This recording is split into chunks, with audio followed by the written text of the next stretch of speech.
오늘 주제는 미지근한 신앙생활입니다. 미지근한 것 좋아하시는 분들이 있습니까? 미지근한 것 좋아하시는 분들 별로 없습니다. 뜨겁든지 아니면 얼음 꽉꽉 채워서 차든지 커피를 마시든지 차를 마실 때도 뜨겁든지 아니면 얼음을 꽉 채워서 차게 해서 먹든지 이 둘 중에 하나 해야지 맛있습니다. 미지근한 것 맛이 없습니다. 우리 육체적 감각도 미지근한 것을 싫어하는데 영적인 것도 마찬가지입니다. 영적인 것도 미지근한 것은 좋지 않습니다. 미지근한 것은 하나님께서도 싫어하시는 것입니다. 예수님은 미지근한 신앙을 싫어하신다라고 오늘 말씀에 말씀하고 있습니다. 오늘 말씀을 잘 아시는 것처럼 계시록에 나오는 라오디게아 교회 이야기입니다. 학자들은 라오디게아 교회가 종말에 나타날 교회의 상징이다 이렇게 이야기를 합니다. 즉 우리 시대 때 나타나는 교회의 모습, 교인의 모습이다 이렇게 생각하시면 되겠습니다. 어떤 모습입니까? 미지근한 신앙생활입니다. 16절 내가 이같이 미지근하여 뜨겁지도 아니하고 차지도 아니하니 내 입에서 너를 토하여 버리리라. 자, 왜 이렇게 미지근해졌습니까? 그 이유가 또 17절에 나와 있죠. 자기 만족 때문입니다. 자, 자기를 어떻게 라오디게아 교회가 평가하고 있습니까? 내가 말하기를 나는 부자라 부요하여 부족한 것이 없다. 이렇게 자기를 평가합니다. 모든 것이 부유했고 또 형통했기 때문에 자기 만족에 빠져버렸습니다. 그런데 주님의 관점은 완전히 다르죠. 17절 하반절을 보시면 내 곤고한 것과 가련한 것과 가난한 것과 눈먼 것과 벌거벗은 것을 알지 못하는도다. 곤고하고 가련하고 가난할 뿐만 아니라 눈까지 멀고 벌거벗어까지 해서 뭔가를 가려주시면 안 될 만큼 아주 참하고 비참한 지경이었다 하는 것입니다. 얼마나 기가 막힙니까? 본인은 굉장히 풍요하고 형통하고 부족함이 없고 영적으로도 굉장히 잘 되어 있다라고 충만하다고 생각하는데 주님 보실 때는 완전히 벌거벗은 인생, 가련한 인생, 가난한 인생 이렇게 보신다면 정말 기가 막힌 일일 것입니다. 이런 일들이 지금도 일어날 수가 있습니다. 큰 교회 건물 또 많이 모이는 사람들의 숫자 그리고 풍성한 예산 우리는 이런 외형적인 것에 집착할 수가 있습니다. 진짜 중요한 게 뭐냐면 그 교회가 뜨겁냐 안 뜨겁냐는 것이죠. 그 교인들의 중심이 뜨겁냐 안 뜨겁냐 이것이 중요한 것입니다. 외형적인 것이 아니라 내적인 것입니다. 항상 기독교는 그렇습니다. 외형적인 것이 아니라 내적인 것입니다. 누구든지 자기 만족에 빠지면 열심히 식어버립니다. 아쉬운 것이 없는데 뭐하러 그렇게 주님을 찾고 매달리겠습니까? 자기 만족에 빠지면 열정은 반드시 사라지게 되어 있습니다. 열심히 기도하던 사람도 보십시오. 응답이 되어지고 형통하기 시작하면 기도의 힘이 사라집니다. 기도하러 나오지 않습니다. 그렇게 새벽을 열심히 눈이 오나 비가 오나 그렇게 주님을 찾던 사람이 문제가 해결되어지고 삶의 형편이 열리면 나타나지 않습니다. 열정은 식어버립니다. 말씀을 사모하던 분들도 그렇게 말씀을 탐독하고 말씀을 알려고 애를 쓰고 연구하고 맛보려고 했는데 말씀에 대한 지식이 쌓이면 식어버립니다. 그래서 신학교에 불이 숫덩이가 뭐죠? 이렇게 완전히 불같이 들어가가지고 나중에는 숫덩이 되어 나온다 이렇게 표현하거든요. 아니까 지식이 차니까 열정이 식어지는 거죠. 자기는 알았어. 다 안다고 생각하고 그렇게 되는 것입니다. 예배를 사모하던 주를 위해 봉사하던 열심도 스스로 자기가 부유하다, 풍족하다, 이만하면 됐다라고 생각할 때 다 사라져버리고 시들해지게 되는 것입니다. 영적인 열심이 식으면 나타나는 증상이 뭔지 아십니까?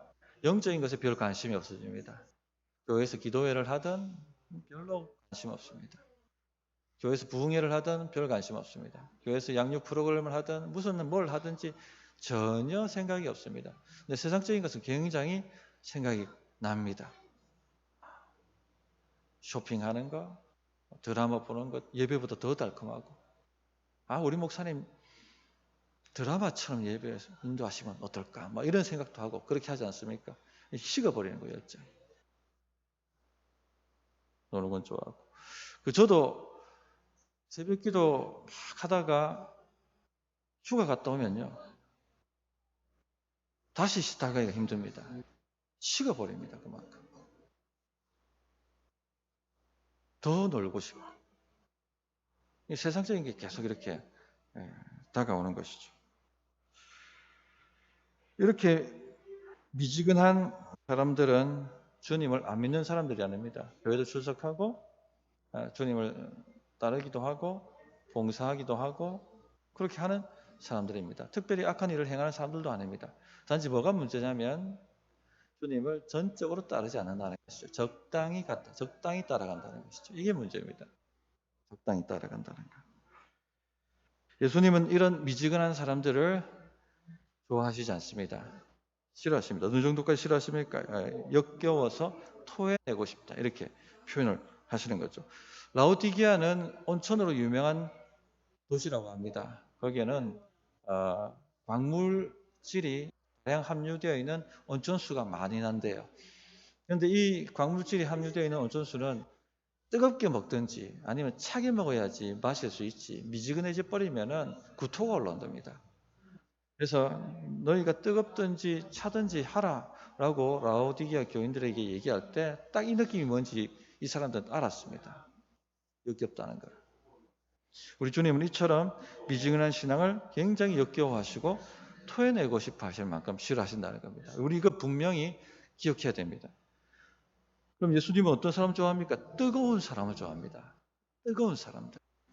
로마서 12장 11절부터 13절에 보면 부지런하여 게으르지 말고 열심을 품고 주를 섬기라 이렇게 말씀하시고 있거든요. 이게 주님의 원하시는 신앙인의 모습입니다. 소망 중에 즐거워하며 환난 중에 참으며 기도에 항상 힘쓰며 힘을 쓰는 사람들 좋아하시는 거죠. 성도들의 쓸 것을 공급하며 손대접하기를 힘쓰라. 열심을 품고 주를 섬기고 기도에 항상 힘쓰고 성도들 봉사하는 일에 힘쓰고 이렇게 뜨겁게 신앙생활을 하는 것을 원하시고 바라시고 명하시고 좋아하신다는 겁니다. 신앙생활 이왕 하실 거 뜨겁게 하셔야 됩니다. 오늘 기도에 나오셨는데 잘하신 것입니다. 뜨겁게 기도하셔야 됩니다. 우리 주님은 우리를 어떻게 사랑하실까요? 미지근하게 사랑하실까요? 적절히 적당히 사랑하실까요? 우리 주님은 우리를 뜨겁게 사랑하십니다. 얼만큼 뜨겁게 사랑하십니까? 요한일서 4장 10절에 사랑은 여기 있으니 우리가 하나님을 사랑한 것이 아니요 하나님이 우리를 사랑하사 우리 죄를 속하기 위하여 화목 제물로 그 아들을 보내셨습니다. 하나님께서 우리를 얼만큼 뜨겁게 사랑하시는가 보려고 한다면 십자가를 보시면 됩니다. 독생자도 우리를 위해서 마다하지 않고 내어놓으실 만큼 뜨겁게 우리를 사랑하신다는 것이죠. 그러므로 우리도 하나님을 뜨겁게 사랑해야 됩니다. 미지근하게 사랑해서는 안 되고요. 뜨겁게 사랑해야 됩니다. 잘 생각해 보십시오.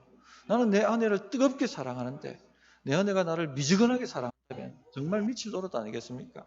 나는 내 남편을 뜨겁게 사랑하는데 내 남편은 나를 미지근하게 사랑하고 가끔 다른 데 한눈 팔고 미칠 지경 아니겠습니까? 우리 주님 우리를 뜨겁게 사랑하시는데 우리는 미지근하게 사랑하고 가끔 한눈 팔고 견딜 수가 없으신 거예요. 뜨거워야 합니다. 흔히 신앙이 열심을 내면 너무 빠지지 마세요. 이렇게 충고를 하시는 분들이 있고 그런 충고를 한 번씩 들어보셨을 것입니다. 너무 빠지지 마라. 적절해라. 적당히 해라. 성도님들 사랑에 적절히가 있습니까? 사랑은 빠지는 거예요. 콩깍지가 씌는 겁니다. 예수님 사랑하는데 적절히가 있습니까? 빠지는 겁니다. 콩깍지가 씌는 것입니다. 정필두 목사님이 학창 시절 때 너무 경제적으로 어려운 그런 가정 형편이었습니다. 뭐랍니까? 공락금입니까? 뭐 하여튼 학비입니까? 이걸 내지 못할 만큼 어려운 시절이었고, 자신이 나가서 일하지 않으면 안 될 만큼 그렇게 어려운 시절이었다고 합니다. 그런데 예수님과 사랑에 푹 빠져버리니까 이게 고난인지 고난이 아닌지도 모를 만큼 지나가더라는 겁니다. 너무 주님 사랑하니까 걸어가며 찬양하고, 찬양이 나오고, 학교 가기 전에 교회 들려서 기도하고, 학교 포하면 집에 오다가 교회 들려서 기도하고, 사랑하니까, 푹 빠졌으니까. 그 어려운 시절이었지만 이게 고난인지 고난이 아닌지도 모를 만큼 뒤로 돌아보니까 어떻게 내가 그런 시절을 살아냈을까? 주 예수의 사랑에 푹 빠져서 그걸 넘어간 겁니다. 그리고 승리하게 되었던 것이죠. 어떤 분들은 우리가 주님께 푹 빠지면 인생이 망쳐지는 줄 그렇게 착각하십니다. 전혀 아닙니다.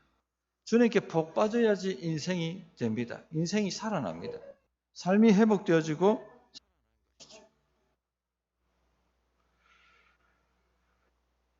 가만히 생각해 보십시오. 우리가 가장 강할 때가 언제였습니까? 이 신앙생활 뒤로 돌이켜서 한번 점검을 해 보십시오. 주님께 완전히 푹 빠졌을 때가 가장 강력할 때였을 것입니다. 어떤 어려움이 와도 다 튕겨내버리고, 어떤 고난이 밀려와도 내 입에 찬양과 찬송과 기도의 소리가 끊이지 않고, 매일 아침이 즐겁고 소망이 있고 희망이 생기고, 그렇게 되지 않던가요? 그때가 가장 강할 때였고, 사단 마귀가 우리를 건들지 못하는 때입니다. 완전히 주님께 푹 빠져야지 인생이 돌아가고, 인생이 제대로 굴러가게 되고 제대로 맞아 들어가게 되는 것입니다. 문제가 뭐냐? 푹 빠지지 않았기 때문에 문제예요. 미지근하게 적당하게 빠지니까 인생이 망쳐지는 것입니다. 망가지는 것입니다. 그러므로 푹 빠지십시오. 이방 믿는 거 주님께 푹 빠지셔야 됩니다. 주님께서 뭐라고 말씀하셨냐면 뜨거운 바에는 오히려 차라고 얘기하셔요. 15절에 내가 내 행위를 아노니 내가 차지도 아니하고 뜨겁지도 아니하도다. 내가 차든지 뜨겁든지 하기를 원하노라. 내 행위를 아노니, 말로서 하는 것 아무 소용없습니다. 행동이 뜨겁지 않으면요, 그 말짱깡입니다. 뜨거워야 됩니다. 행동. 신앙생활 하는 거 보면 이 사람 뜨거운 사람인지 아닌지 우리 알잖아요. 진짜 주님을 사랑하는 사람인지 적당히 사랑하는 사람인지 우리 알지 않습니까? 신앙생활 하는 것만 봐도 알지 않습니까? 미지근할 바에야 차라리 차가워지라고 우리 주님이 말씀하십니다. 차갑다는 것이 무엇입니까? 완전히 세속적인 사람이 되는 거죠. 세상적인 사람인 것입니다. 주님 반대하는 사람입니다. 복음 전하면 욕하고 소금 뿌리고 핍박하고 교회 나간다고 머리채 잡고 칼로 위협하고, 그런 사람, 차가운 사람들입니다. 예수님 믿으세요라고 전도하면 전에 교회 다녀봤어요 하는 사람은 미지근한 사람입니다. 아이고 저도 옛날엔 다 해봤습니다. 기도원도 가고 옛날에 방언도 해보고 해봤습니다. 그 사람 미지근한 사람들입니다.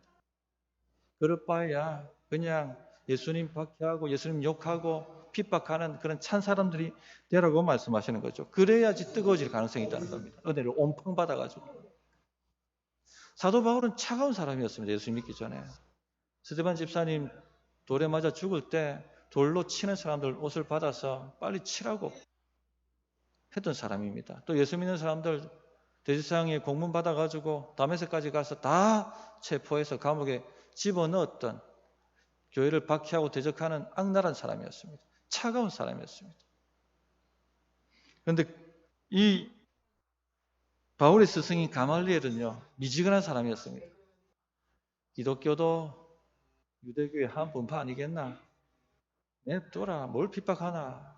아, 그래, 그렇게 좋게 가면 좋지. 이랬던 사람이었어요. 결국 누가 뜨거워집니까? 차가웠던 사람이 뜨거워져요. 가말리엘은 끝까지 예수 그리스도를 믿지 않았습니다. 종교개혁이 일어났을 때 마틴 루터는 뜨거운 사람이었습니다. 불 같은 사람. 그가 찾기 때문에. 근데 그 당시 위대한 인본주의자라고 칭송을 받았던 에라스무스 적절히 미지근한 사람이었습니다. 가톨릭도 진리가 있고 개신교도 진리가 있다. 다 두루두루 믿으면 좋은 것이다. 결국 그는 예수님을 믿지 않았습니다. 미지근할 바에야 찬 것이 답입니다. 지금 찬 사람들이 그 가정에 있잖아요. 있는 분들은 희망과 소망을 가지십시오. 하나님께서 뜨거운 은혜를 주시도록 기도하십시오. 그런 사람들이 변하면요, 확 변합니다. 저는 그런 경우를 많이 보았습니다. 아내 교회 간다고 주먹으로 폭행하던 사람 장로되고 충성봉사하는 것 보았습니다. 뜨겁게 주님 만나는 거 보았습니다. 미지근할 바에야 차야 되는 겁니다. 가장 염려되는 것이 그럼 뭡니까? 미지근함이죠, 미지근함. 미지근함에는 이유가 있습니다. 첫째, 앞에서 말씀드렸습니다. 자기 만족입니다. 나는 부유하다. 나는 이 정도면 되었다. 이렇게 가면 안 됩니다. 이만하면 되는 건 없어요. 어제의 은혜가 오늘을 보장하지 못합니다.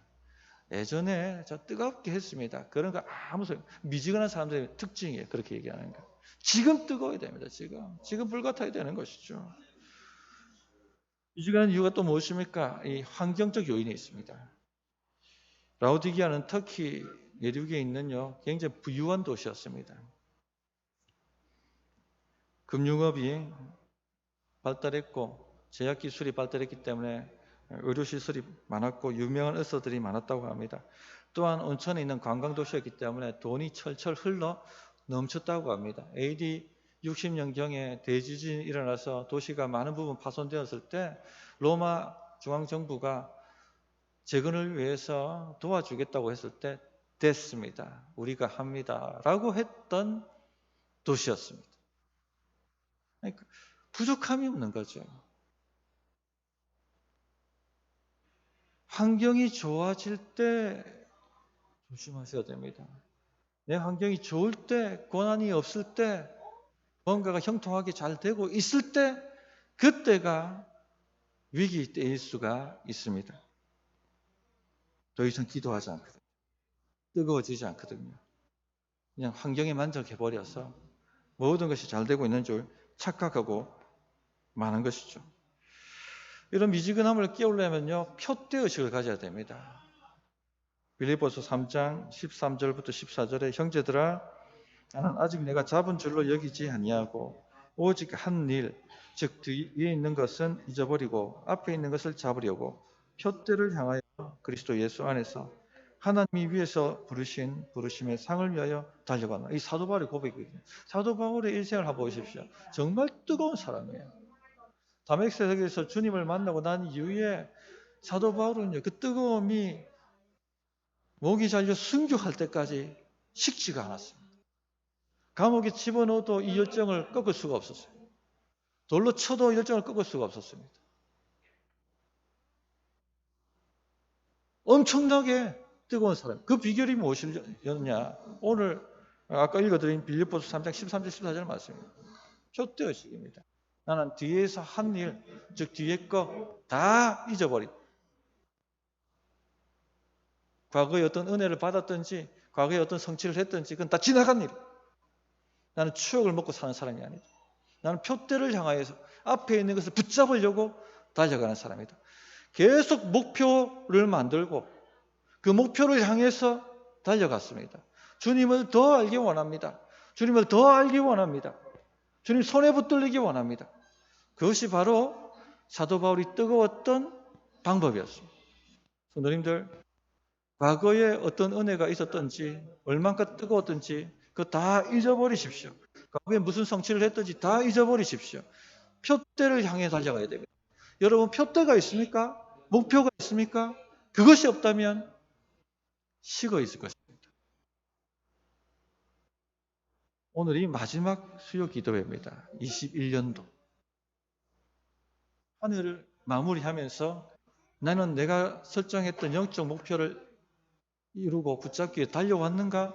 되물어 보십시오. 만약에 미치지 못했다면 주여 저에게 불을 주십시오.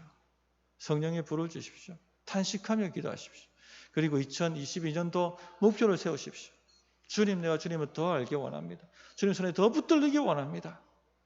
이런 영적 갈망을 가지고 한번 새해를 맞아봤으면 좋겠습니다. 코로나 초기 생각해 보십시오.